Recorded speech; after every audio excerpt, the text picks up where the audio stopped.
ജയകിഷൻ വളരെ പ്രിപ്പയർഡാണ്. I appreciate.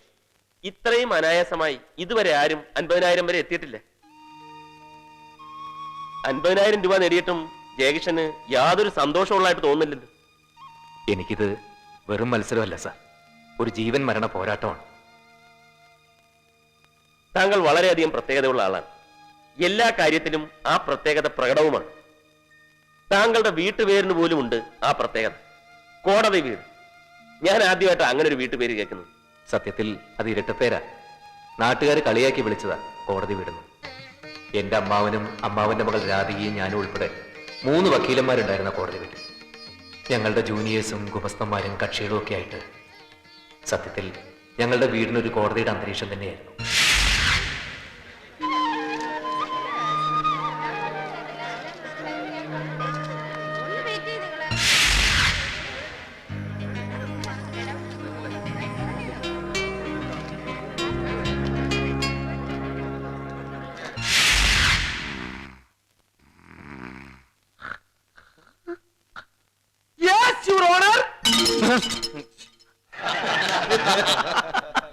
That's all.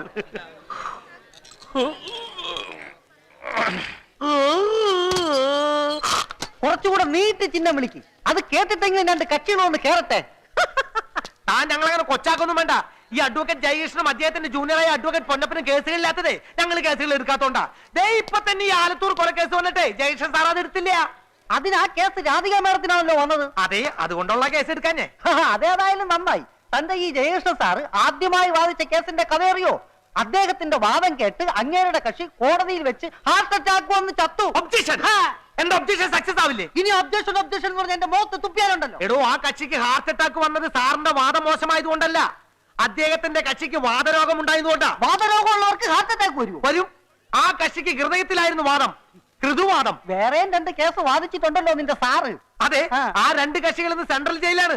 അവർ വളരെ സന്തോഷത്തിലാണ്. ജയിലിൽ കിടക്കുന്നതുകൊണ്ടോ? അല്ല, അവർക്ക് ഹാർട്ട് അറ്റാക്ക് വന്നില്ലല്ലോ. എന്താ? ഞങ്ങളൊരു കേസിന്റെ കാര്യത്തിന് വന്നതാ. അയ്യോ, അവരു ജയകൃഷ്ണൻ സാർ അകത്തൊരു പ്രമാദമായ കേസ് പഠിച്ചോണ്ടിരിക്കുക. പഠിച്ചോട്ടെ, അദ്ദേഹത്തെ ശല്യപ്പെടുത്തണ്ട. ഞങ്ങൾ അഡ്വക്കേറ്റ് രാധികയെ കാണാൻ വന്നതാ. അതെ, സംഗതി രാധിക നല്ല അഡ്വക്കേറ്റ് ഒക്കെ തന്നെയാ, കാണാനും കൊള്ളാം. പക്ഷേ ഫീസിന്റെ കാര്യത്തിൽ ഭയങ്കര കത്തിയാ. ജയകൃഷ്ണൻ സാറിന് ഫീസും കുറവാ. പോരാത്തതിന് ഓണം പ്രമാണിച്ച് ഫീസിൽ 50% വിലക്കുറവുണ്ട്.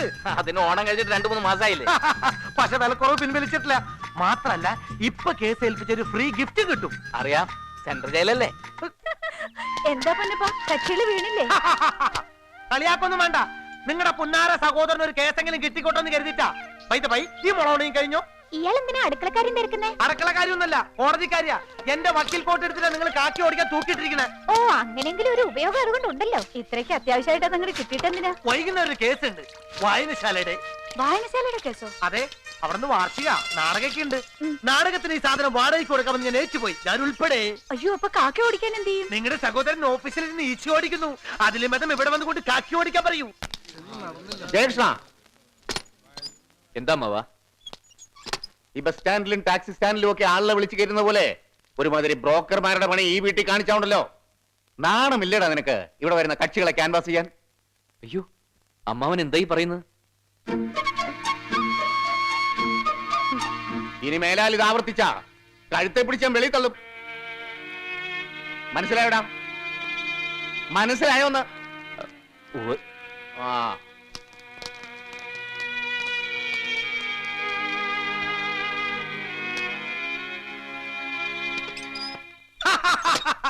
I am sorry. ജയേട്ടന്റെ ബുദ്ധിമുട്ടുകൾ എനിക്ക് അറിയാവുന്നുണ്ട്. ഒരു കേസെങ്കിലും ജയേട്ടന് കിട്ടിക്കോട്ടെ എന്ന് കരുതിയാ ഞാൻ ക്യാൻവാസിംഗിന് ഇറങ്ങിയത്. ഇത്രയും ആളുകളുടെ മുമ്പിൽ വെച്ച മനുഷ്യന്റെ വായിലിരുന്ന് കൂടി കേൾപ്പിച്ചപ്പോൾ നിനക്ക് തൃപ്തിയായില്ലടാ?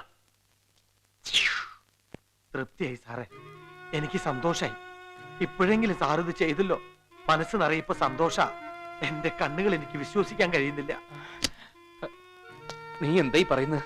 അല്ല, എന്നെ തല്ലാനായിട്ടാണെങ്കിലും ഈ നിയമപുസ്തകം സാർ ഒന്ന് കൈകൊണ്ട് തൊട്ടല്ലോ. നീലക്കുറിഞ്ഞു പോക്കുന്ന പോലെ വല്ലപ്പോഴും കാണാൻ കിട്ടുന്ന അപൂർവ കാഴ്ചയിലേത്. നീലക്കുറിഞ്ഞല്ല, നിന്റെ കൊരണവള്ളി ഞാൻ ഞെക്കി പൊട്ടിക്കും.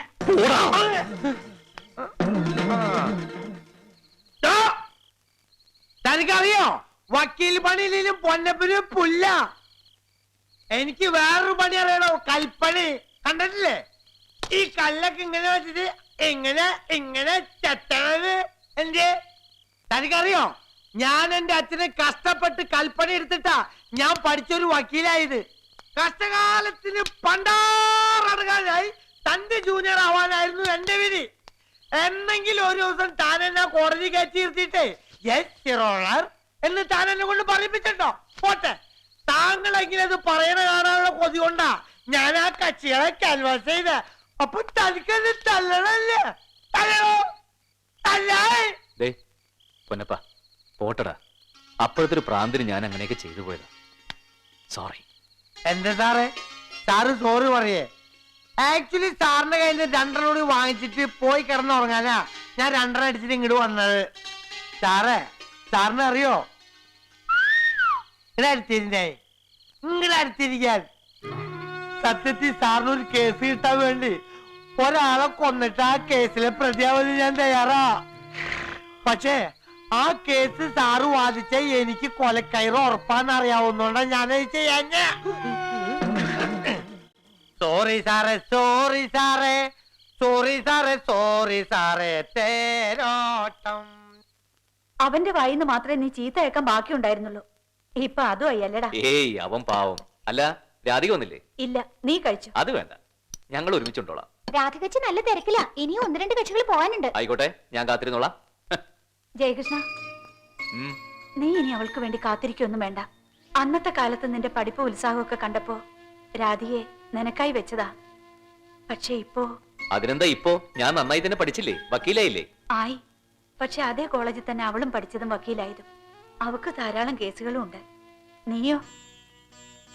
ചേച്ചി എന്തായി പറയണേ? ഏട്ടൻ പോയി രാധികച്ചി വിളിക്കേ. എത്ര തിരക്കാണെങ്കിലും ഏട്ടൻ വിളിച്ച രാധികച്ചി അപ്പ വരും.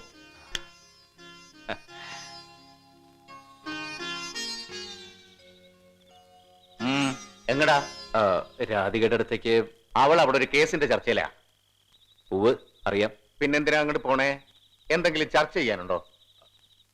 ഉണ്ട്, ഒരു കാര്യം ചർച്ച ചെയ്യാനുണ്ട്. തുണ്ണുന്ന കാര്യല്ലേ? നല്ലപോലെ ചാറൊഴിക്കുക, പിന്നെ അങ്ങോട്ട് കുഴച്ചുരുട്ടി അണ്ണാക്കിലോട്ട് തള്ളുക, അത്രേ ഉള്ളു കാര്യം. പോയുണ്ടോളൂ, അവളെ ഉപദ്രവിക്കണ്ട.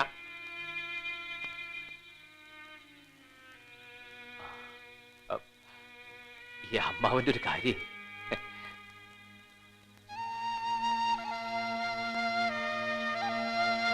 ഈ സംഭവം നടന്നത് എന്നാണ്? കഴിഞ്ഞ മാസം 21-ാം തീയതി സഹി കെട്ടപ്പോഴാണ് മാഡം ഞാൻ അവന്റെ മുട്ടുകാല് തല്ലി ഒടിച്ചത്. എന്നിട്ട് പിന്നെയും വന്നു, ജനലിൽ കൂടി എത്തി നോക്കി. അപ്പൊ ഞാൻ കണ്ണു കുത്തിപ്പൊട്ടിച്ചു. അതിന് എന്നെ പിടിച്ചകത്തിടുക എന്ന് വെച്ചാൽ